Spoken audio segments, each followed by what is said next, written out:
Hello and welcome to Coffee with Carey. Hello, got a little dating advice for you today. It's about ghosting.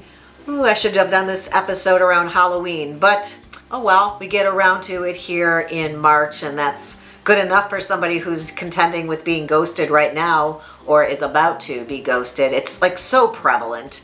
That is the way people end things now. They just don't have a conversation anymore. They just disappear, or they breadcrumb you, like leaving, and then when they think you might be moving on, they come back. That's a whole nother scenario. But what to do when you're ghosted? Should you take this personally? Should this hurt your feelings? Should you almost expect it at this point? Let's talk about that right now. First of all, no, this isn't about you. This is everybody who's contending with this. It's not nice, but you can't take it personally. Don't start questioning your value, your worth, whether you're a good dater, whether you're a good person. Not about you, about them and their lack of the ability to say, you know, I just don't think this is going to be the romantic connection we were hoping for. Which is like what a grown adult person who is not afraid of the truth would just say to you, which would make you say, oh, well, I appreciate the honesty. I'm glad to know that you're setting me free to go find another person. So don't take it personally. And really don't take it personally if this is after a first date and the person doesn't call. You were just a try-on and it didn't fit. So just move on, let it go. After a few dates or a few months, it's a little bit more of an ouch, right? Because they did kind of get to know you, but better to find out now. In fact, much better than finding out 15 years later. I know somebody who was ghosted after many, 15, 20 years of marriage. This person came home from work, half their stuff was missing. She never heard from him again. And that's before ghosting was even a word. She couldn't even label it. You know what? There are just some people who don't do well with conflict, drama, difficult situations. So what do? They take the easy way out. It's just a way for them to avoid anything negative in their life that they can control. And if you're thinking this was my person, then no, you're wrong. That wasn't your person. Because who wants somebody who can't contend with life's small challenges of having a conversation with somebody? This is a person who isn't forthcoming, who isn't considerate, who probably thinks that not telling you the truth, not saying anything, isn't lying. You don't need that in your life. Is that the partner you want for the rest of your life and have to be contending with all the things they didn't tell you, but you found out on your own and they're like, it's not lying, I just didn't mention it? No. So should you text this guy or call this guy to find out what the deal is? No, you really shouldn't. I think you know what the deal is. He's a person you don't want to be with anymore. Don't give him the satisfaction of even knowing that you're still wondering or thinking about him, or that you give a rat's butt. Just let it go.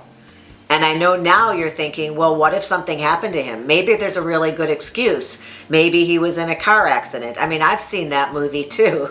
And you know what? If that happened to him, it's not going to be like the movies. When he gets home out of the hospital or he gets back from an emergency family situation, he will reach out to you and say, oh my God, thank you for being so patient and thoughtful. I had a family emergency, but I'm back.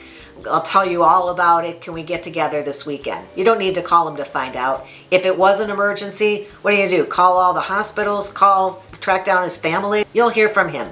That's on him, not on you.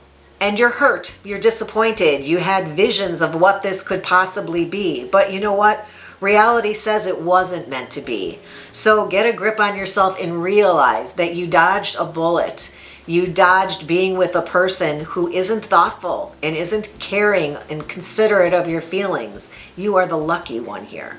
So give yourself some time to get over the feelings of hurt. Maybe don't date for a few weeks. Maybe start dating a ton over the next few weeks. Whatever feels best for you, you take care of you. It's okay to be disappointed. It's okay to have hurt feelings, but don't let it seep into who you are, because this, again, is not about you. I understand it's difficult to have this happen after one date. Very difficult after months.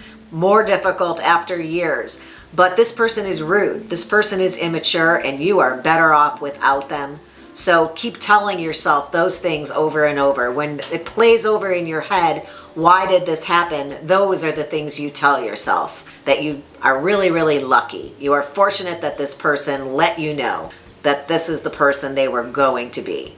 There's one little piece in here that may flip the story a little bit, and that would be the only thing you might want to examine is whether this person ghosted you because that was the only way they could figure out how to show you their boundaries.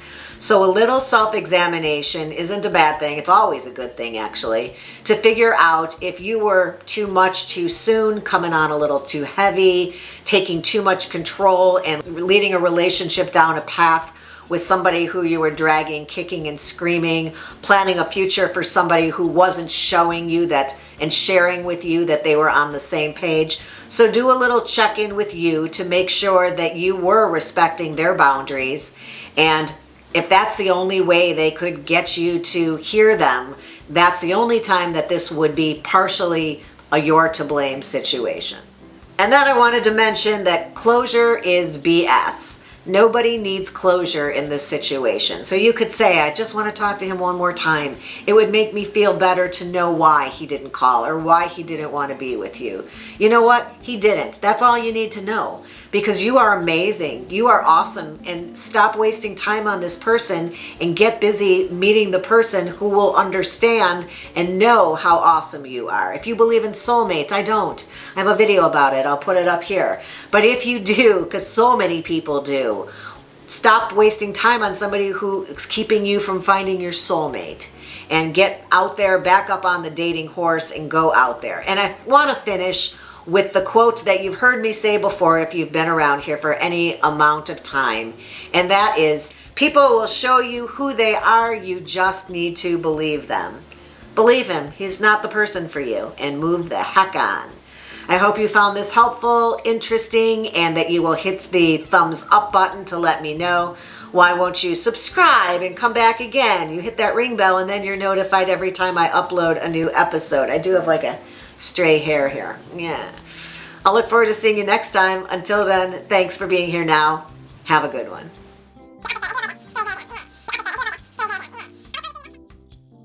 People will show you who they are. You just need to... What do you need to do? Believe them.